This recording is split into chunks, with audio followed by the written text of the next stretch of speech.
Sobat PMI, apa kabar semuanya? Semoga dalam keadaan sehat ya. Kali ini Lock On PMI Bali hadir kembali untuk sobat-sobat PMI di sana dalam topik yang berbeda.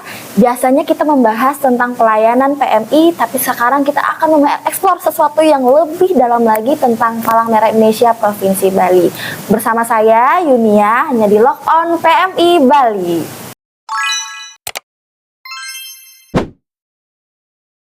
Oke teman-teman semuanya, di studio kali ini sudah hadir dua narasumber kita. Boleh kenalan dulu dong Bapak dan Ibu kita yang di samping ini. Terima kasih. Saya nama lengkapnya Igede Komang Sanjaya Putra. Bertugas di Palang Merah Provinsi Bali sebagai Kepala Bidang Pengembangan Sumber Daya dan Kemitraan PMI Provinsi Bali. Iya, baik Pak Sanjaya, terima kasih sudah datang di studio kita. Selanjutnya ada Ibu yang paling cantik sebelah kanan saya. Om Swastiastu, perkenalkan saya Adi Eka Wulandari. Saya selaku Kepala Divisi Pengembangan Sumber Daya dan Kemitraan. Terima kasih. Iya, ini sudah berbau kerjasama, berbau mitra, dan juga berbau pendanaan. Jadi hari ini kita akan membahas topik Lock On yang diangkat, yaitu di balik aksi kemanusiaan, dari mana dana PMI berasal. Ini pertanyaan yang sangat-sangat krusial ya menurut produser kita, dan juga mungkin banyak masyarakat yang masih penasaran PMI itu dari mana sih dapat uangnya, begitu banyak pelayanan yang dilakukan, kemudian eksistensinya sampai sekarang. Ternyata PMI bukan bagian dari pemerintahan atau mungkin mendapatkan dana pemerintah secara langsung, tapi dari mana sih PMI bisa mendapatkan dukungan sehingga bisa melaksanakan program-program pelayanan kemanusiaan ini. Nah, untuk itu kita akan eksplor bersama dua narasumber kita. Mungkin bisa dijelaskan ini Pak Sanjaya dan juga Bu Ulan. PMI kan sebuah organisasi kemanusiaan, ataupun kalau dalam gerakan Palang Merah dan Bulan Sabit Merah kita mengenal juga PMI sebagai Perhimpunan Nasional atau National Society, yang dimana salah satu prinsipnya itu menerapkan kemandirian gitu. Menurut Pak Sanjaya atau Mbak Ulan, sebenarnya PMI ini lembaga yang seperti apa sih dalam tanda kutip kemandiriannya gitu? Bagaimana kita ketahui bersama, Palang Merah Indonesia ini dibentuk berdasarkan undang-undang dari pemerintah, yaitu Undang-Undang Nomor 1 Tahun 2018. Di mana dalam undang-undang menyatakan organisasi PMI ini bergerak di bidang sosial kemanusiaan. Nah, dasar hukum daripada keberadaan PMI ini sudah jelas secara legalitas formal diakui oleh pemerintah. Palang Merah sifatnya adalah non-profit oriented. Itu yang disebut dengan organisasi nirlaba. Kegiatan Palang Merah Indonesia ini mencakup kegiatan sosial kemanusiaan. Jadi, untuk mencukupi kebutuhan operasional kegiatan-kegiatan tersebut, sudah pasti memerlukan pembiayaan. Pembiayaan itu harus ditutup dari sumber-sumbernya. Karena sifatnya organisasi nirlaba, bukan seperti perusahaan, jadi harus melakukan kerjasama. Jadi kita mencari mitra-mitra kerja sebagai pendonor dana untuk menutupi kegiatan dari apa yang akan dilakukan maupun yang sudah dilakukan oleh PMI. Misalnya, bila mana ada bencana alam. Nah, organisasi PMI ini melanjutkan usaha-usahanya untuk menutupi kebutuhan membantu masyarakat yang mengalami bencana alam itu dengan pendonor-pendonor yang ada. Dan pendonor-pendonor ini sifatnya tidak memaksa, yaitu sifatnya bersifat sukarela. Dengan adanya bantuan dari masyarakat itulah kita menyalurkan bantuannya itu kepada masyarakat yang terkena bencana. Nah, sampai dengan saat ini, PMI Provinsi Bali sudah menangani beberapa bencana alam yang terjadi, antara lain dengan adanya erupsi Gunung Agung. Itu tidak bisa bekerja sendirian. Jadi bekerja sama dengan organisasi-organisasi, baik organisasi pemerintah maupun organisasi swasta. Sehingga bencana itu bisa diatasi oleh pemerintah Provinsi Bali melalui kerjasama dengan Palang Merah Indonesia Bali. Oke, ya baik. Mungkin Mbak Ulan ada tambahan ya? Baik, terima kasih. Yang seperti tadi disampaikan oleh Pak Sanjaya, ya memang kalau kami di bidang pengembangan sumber daya dan kemitraan ya tidak jauh-jauh dari penggalangan dukungan, menjalin kerjasama dengan pihak luar gitu kan ya.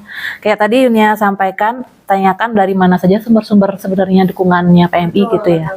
Kalau kami di PMI Provinsi Bali dan juga dengan teman-teman PMI Kabupaten Kota Sebali, sebenarnya untuk dukungan kalau kita bilang pendanaan ya, kita bisa beroperasi itu memang lebih banyak bersumber dari pemerintah daerah masing-masing. Kalau dari kita kan pemerintah Provinsi Bali. Terima kasih banyak atas dukungannya. Makasih. Ya, terima kasih banyak. Dan juga dari teman-teman kabupaten kota juga semua rata-rata dukungan terbesar memang dari pemerintah. Melalui dana hibah ya, Mbak ya. Walaupun PMI itu bukan bagian dari Ya, karena kita betul, karena kita tidak terikat kan, kita bukan PNS yang mungkin kalau orang luar mengiranya kita PNS kan gitu.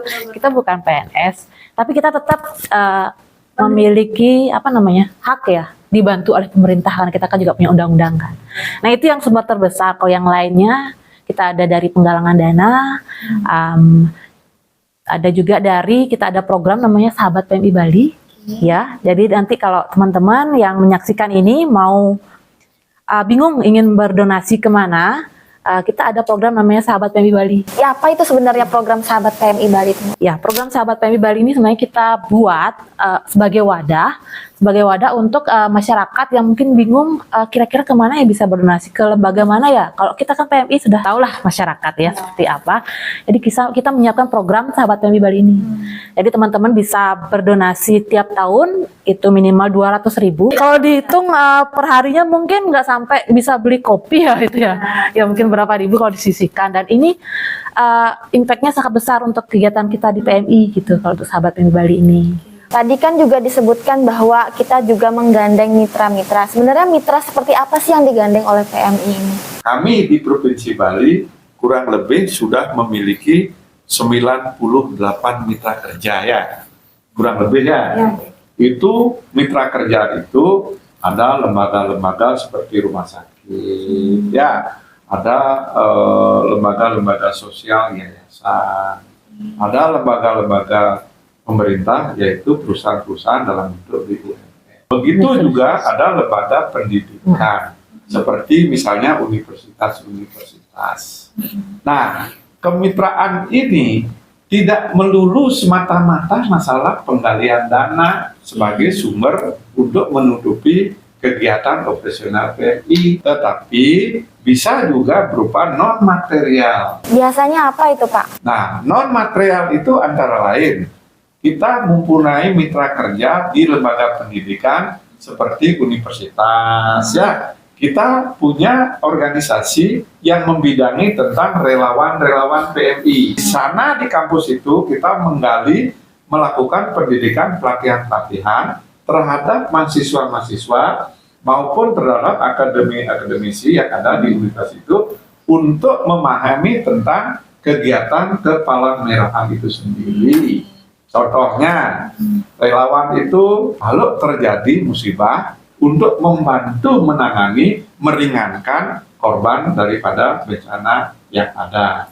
Mereka lah relawan-relawan itu terjun ke lokasi-lokasi yang terkena musibah bencana. Nggak semuanya tentang uang ya. Jadi dukungan itu juga bisa berupa sumber daya manusianya, personilnya. Ya. Ada juga mungkin dukungan lain selain SDM, dana. Berupa barang juga bisa. Berupa barang Ya, juga ada ya. dukungan. Karena ada dukungan dari mitra kerja itu berupa material dana, berupa uang maupun non material uang.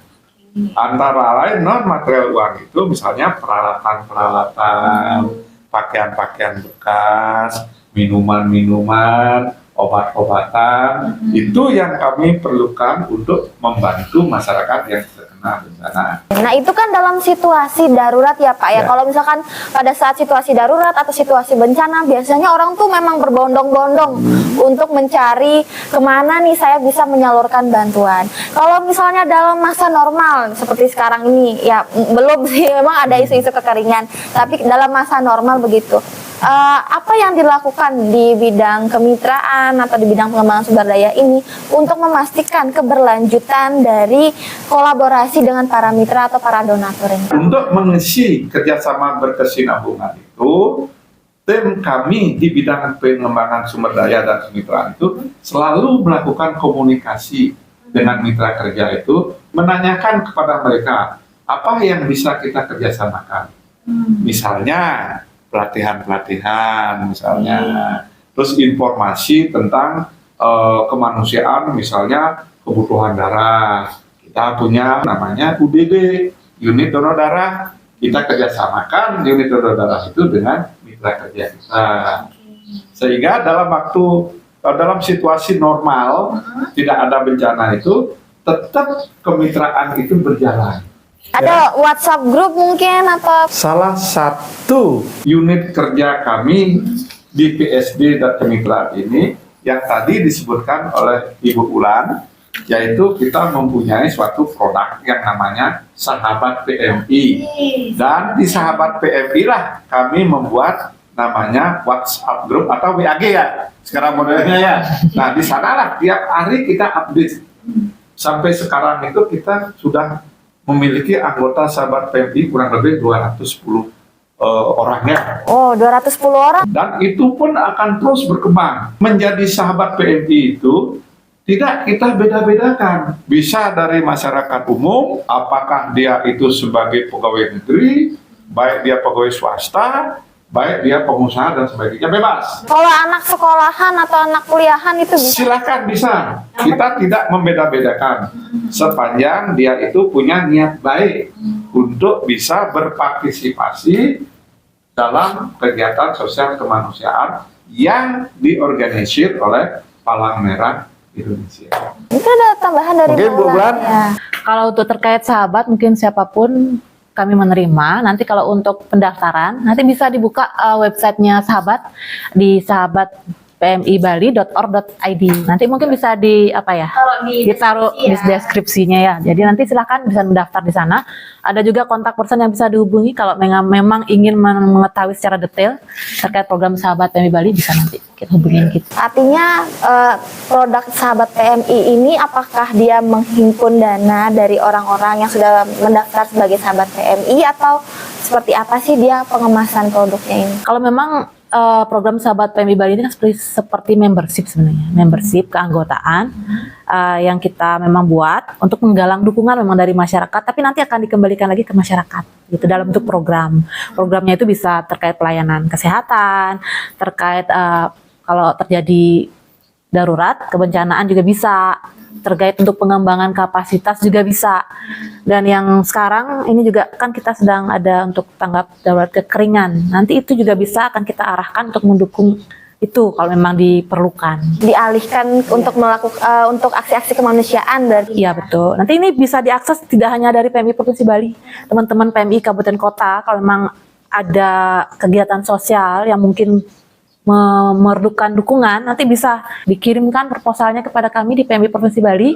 Jadi nanti pendanaan dari sahabat itu kita bisa gunakan, salurkan untuk hal tersebut. Gitu. Jadi sebagaimana tadi disampaikan oleh Bu Ulan bahwa untuk menjadi sahabat PMI itu, kalau sahabat PMI itu berdonasi, yaitu sebesar 200.000 dalam 1 tahun. Dan semua donasi-donasi yang masuk, kita nantinya pertanggungjawabkan. Dan setiap tahun kita pertanggungjawaban kepada sahabat PMI itu dengan melakukan gathering. Di sanalah kita sampaikan bahwa kegiatan sahabat PMI sampai dengan per tahun misalnya, akhir tahun itu berupa kegiatan ini. Dana yang terkumpul sebesar ini dipakai untuk kegiatan ini. Dan kegiatan sahabat PMI yang dilakukan oleh PMI Provinsi itu adalah juga bekerja sama dengan PMI yang ada di Kabupaten Kota sebenarnya. Berarti apakah mereka juga membantu mencari sahabat PMI di wilayahnya mereka? Saya atau gimana? tambahkan, ini tidak terbatas dan kita tidak membatasi. Kita sarankan kepada mereka untuk menjadi sahabat PMI, tentang getuk tular istilah Jawanya itu. Ya. Kalau bahasa kerennya lip service. Oke. Bagi yang sudah menjadi sahabat PMI itu memperkenalkan kepada saudaranya, rekan kerjanya, sahabatnya itu, ayo rame-rame menjadi sahabat PMI supaya kita bisa berderma kepada masyarakat di bidang sosial kemanusiaan. Tadi Pak Sanjaya juga mention terkait dengan tanggung jawab ya. Ini kan penting sekali untuk tetap mendapat kepercayaan dari masyarakat, bagaimana untuk tetap bisa menjadi donatur ataupun mendaftarkan diri sebagai sahabat PMI. Kira-kira sejauh ini bentuk tanggung jawabnya selain mungkin pelaporan dalam kegiatan gathering tadi, apakah secara kontinu memberikan transparansi atau gimana nih kepada masyarakat gitu? Nah, jadi kalau dalam hal itu, apa yang terjadi selama sahabat PMI terwujud, ya terbentuk, kita membuat grup ya di WhatsApp ya, itu banyak sekali yang sudah menjadi anggota PMI itu menanyakan, minta bantuan-bantuan. Salah satu contoh realnya itu adalah ada saudara atau orang tuanya sahabat PMI itu memerlukan darah. Dia langsung tanya melalui grup, tolong dibantu ini. Nah, atas dasar itu kita bantu menyalurkan kebutuhan mereka itu dengan unit kerja UDD. Atau kalau dia berasal misalnya sahabat PMI dari Buleleng, ya mengalami musibah orang tua atau saudaranya di rumah sakit operasi butuhkan darah, kami hubungkan, tolong informasi itu dilanjutkan kepada UDD setempat di Buleleng supaya segera dibantu. Nah, ternyata apa yang kami lakukan itu dan terhadap rekan-rekan sahabat PMI itu yang sudah menjadi sahabat PMI itu berjalan dengan lancar dan dengan baik sekali. Itulah salah satu kontribusi sebagai pertanggungjawaban daripada PMI terhadap sahabat PMI itu, sahabat PMI itu sendiri. Artinya memang dari sana ada peningkatan jumlah sahabat PMI. Ada signifikan. Untuk itulah keberadaan pengembangan sumber daya dan kemitraan itu kita manfaatkan dengan sebaik-baiknya. Ada tambahan mungkin dari Bulan? Kalau terkait sahabat mungkin sudah cukup. Cuman ini ada tambahan sedikit terkait usahanya kita untuk menggalang dukungan juga. Kita juga melayani untuk pelatihan pertolongan pertama. Iya, ada pelatihan pertolongan Iya, pertama betul. juga. Dan ada memang pelatihan yang memang diminta oleh perusahaan. Biasanya kalau di Bali kita paling banyak hotel-hotel yang minta sih. Terima kasih teman-teman di hotel-hotel sudah mempercayakan PMI Bali yang memfasilitasi untuk pelatihan pertolongan pertamanya mereka. Tapi kami juga membuat pelatihan PP reguler. Jadi kita laksanakan di PMI Center tiap bulan. Dan kita akan start mulai di Agustus. Ya, di tanggal 5 sih nanti pelatihannya. Yang mau mendaftar silakan. Terbuka untuk umum gitu ya, siapapun boleh daftar gitu. Karena kalau ke hotel agak malu, beda circle soalnya. Kalau di hotel kan terbatas dia untuk karyawannya saja. Nah ini kita memang buat karena banyak masukan juga dari masyarakat, jadi kita buat memang pelatihannya itu reguler di tiap bulan.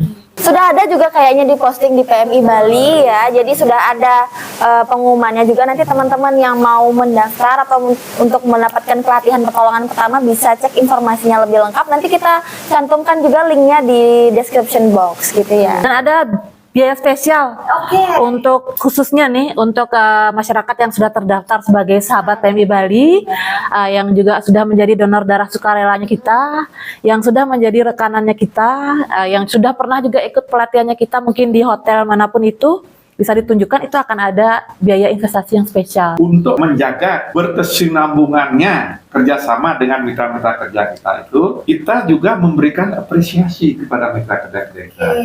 Nah, untuk melakukan itu biasanya kami gathering. Oh, di gatheringnya itu ya? Di gathering itu setiap Diundang. tahun kita melakukan hal yang seperti itu. Sehingga betul-betul kita menghargailah mitra kerja kita itu dengan memberikan sesuatu kepada mereka. Ini banyak sekali ya apresiasi untuk para Apresiasi sahabat. untuk mereka. Ini nggak rugi Pak ya? Nah, itu tentunya merupakan biaya. Ya tadi itu yang kami sampaikan, sumber untuk mengatasi biaya-biaya itu kita mempunyai sumber-sumber pendapatan. Kita juga kerjasama dengan Rotary Club. Rotary Club itu juga memberikan bantuan kepada kami seperti misalnya ambulan, Artinya sejauh ini balance lah ya. Malah setiap akhir daripada periode berlangsungnya kegiatan itu, kita selalu membuat laporan. Laporan internal Palang Merah maupun laporan eksternal. Laporan eksternal itu adalah berupa pertanggungjawaban atas bantuan hibah yang diberikan oleh provinsi. Itu harus dipertanggungjawabkan. Betul. Nah, itulah yang mau kita sebut dengan transparansi, accountability, responsibility daripada pengurus PMI Bali. Dengan banyaknya donasi ataupun juga donatur-donatur itu Pak, ini kan tentu akan melewati proses yang panjang ya, tidak mudah. Kira-kira apa sih tantangan yang dihadapi oleh Bapak Ibu dalam penggalangan dana ini? Karena sifatnya ini adalah sukarela, tentunya itu kita melihat ada aturan-aturan dari pendonor. Ada perusahaan misalnya BUMN, mereka itu punya anggaran yang namanya CSR. Tetapi CSR itu terbatas jumlahnya. Nah, untuk mengatasi adanya hambatan-hambatan, kita jauh-jauh hari sudah menyampaikan kepada pihak donatur, calon donatur atau mitra kerja kita, bahwa rencana kerja daripada Palang Merah Indonesia Bali ini adalah ini kegiatan ini memerlukan biaya ini. Kita informasikan pada mereka.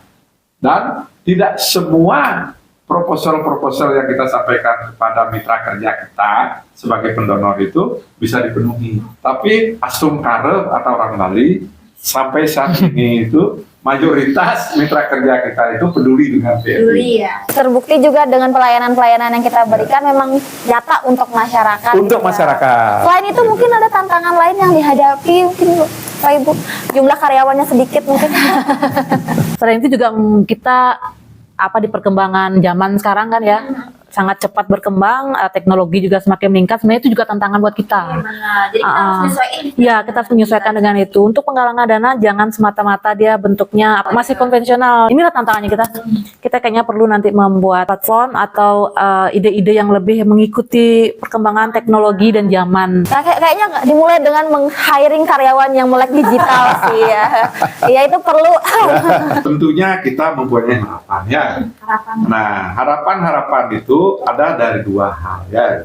Harapan untuk internal PMI sendiri dan harapan dari eksternal. Harapan kami sebagai pengurus di bidang pengembangan sumber daya dan kemitraan ini, harapan dari internal adalah penguatan daripada sumber daya manusia yang ada. Sehingga kita siap menghadapi tantangan-tantangan yang ada, baik itu tantangan kemanusiaan di bidang kebencanaan, baik di bidang non-kebencanaan. Dan harapan kami dari eksternal yaitu kerjasama kemitraan ini semakin bertambah setiap tahunnya ya. Yang kedua harapannya itu tentunya ya, sebagaimana kita ketahui, kita organisasi nirlaba sangat memerlukan dana. Itulah harapan kami dari mitra kerja kami. Ya, untuk itu kami ingin sekali mohon rekan-rekan yang sudah menjadi mitra, saudara-saudara dan sebagainya itu tetap jaga kerjasama di bidang kemitraan ini untuk membantu sosial kemanusiaan. Jadi memang sangat diperlukan, tapi mungkin tantangan kedepannya selain melek digital juga untuk menyesuaikan perkembangan zaman. Saat ini kan generasi muda juga semakin banyak ya, dan populasinya itu sekarang udah yang lebih tinggi ya daripada mungkin generasinya Pak Sanjaya ya, teman-temannya dan lain-lain. Ini juga menjadi tantangan bagaimana kita perlu advokasi yang sesuai dengan mereka supaya mereka juga tertarik untuk menjadi bagian dari Palang Merah Indonesia untuk mendukung gerakan aksi kemanusiaan di Palang Merah Indonesia. Nah, tadi juga Pak Sanja sudah sekaligus ya memberikan harapan-harapan. Tebu Ulan mungkin ada tambahan untuk harapannya? Ya, mungkin satu untuk semua masyarakat yang ada di seluruh pelosok. Jangan ragu-ragu untuk bekerja sama dengan kami, PMI Provinsi Bali. Jadi kami siap apapun itu yang sesuai dengan dasar-dasarnya kami lah gitu. Kami terbuka untuk umum gitu. Dan jangan lupa habis nonton ini daftar sebagai sahabat PMI Bali ya. Atau datang ke sini menghubungi bagaimana biar kita bisa kolaborasi ya. Karena itu sahabat PMI itu adalah salah satu media untuk memperkenalkan PMI kepada masyarakat.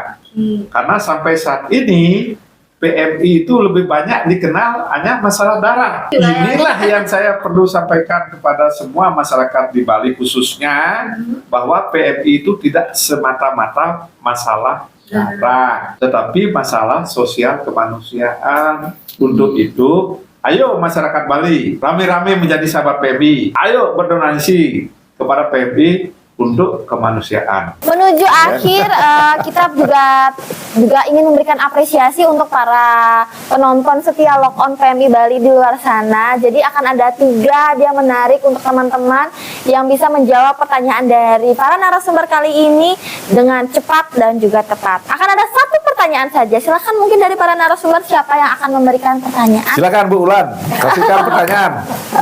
Oke. Siap-siap ya semuanya ya. Pertanyaannya sangat mudah. Kalau memang menyaksikan dari awal pasti tahu. Pertanyaannya simpel, apa saja sumber-sumber pendanaan dari PMI? Iya, itu cukup 1 pertanyaan untuk kali ini karena edisi memberikan apresiasi, jadi cukup satu aja Pak. Oh, Cukup satu. ya, 1 aja cukup ya. Ya, hanya 1 pertanyaan untuk 3 orang pemenang di luar sana yang bisa menjawab pertanyaan dari para narasumber dengan cepat dan juga tepat. Dan menurut para narasumber itu adalah yang terbaik ya di kolom komentar Lock On PMI Bali kali ini. Oke, menuju akhir kembali. Sebelum kita tutup acara, mungkin ada closing statement atau pesan-pesan buat para narasumber di luar sana. Tadi kan harapan ya, harapan gitu. Sekarang apa aja sih atau mungkin pesan atau closing statement buat penonton di luar sana? Sebagaimana diketahui oleh masyarakat, PMI itu adalah singkatan dari Palang Merah Indonesia. Statement saya, tidak semua orang bisa menjadi dokter untuk memberikan pengobatan kepada masyarakat. Tetapi semua orang bisa belajar menyelamatkan nyawa manusia. Apa nih closing statementnya Bulan? Kalau dari saya sih ya, closing statementnya adalah kepedulian Anda hari ini adalah harapan bagi seseorang di hari esok. Sangat-sangat menyentuh ya closing statementnya. Memang untuk lip service itu udah bagus banget, sudah tidak diragukan lagi gitu keduanya ya. Oke, baik teman-teman baik teman-teman semuanya, demikian edisi Lock On kali ini. Semoga apa yang kami diskusikan atau disampaikan narasumber bermanfaat dan semoga bisa memberikan pencerahan ya kepada teman-teman semuanya yang nonton di sana. Jadi tidak ada lagi pertanyaan, emang PMI dapat uang dari mana sih? Dukungannya dari apa sih? Apakah PMI itu PNS atau bukan? Ya, pokoknya intinya hari ini sudah dijelaskan semuanya. Dan untuk kedepannya supaya teman-teman tidak ketinggalan informasi dari PMI Bali, jangan lupa follow media sosial kita, ada di Instagram @PMI Bali, Facebook, TikTok, YouTube, Twitter, apalagi ya, semuanya nanti kita cantumkan di caption kita. Jangan lupa follow dan juga ikuti terus informasi perkembangan di PMI Bali. Aku Yunia, sampai jumpa di Lock On berikutnya. Oke, terima kasih.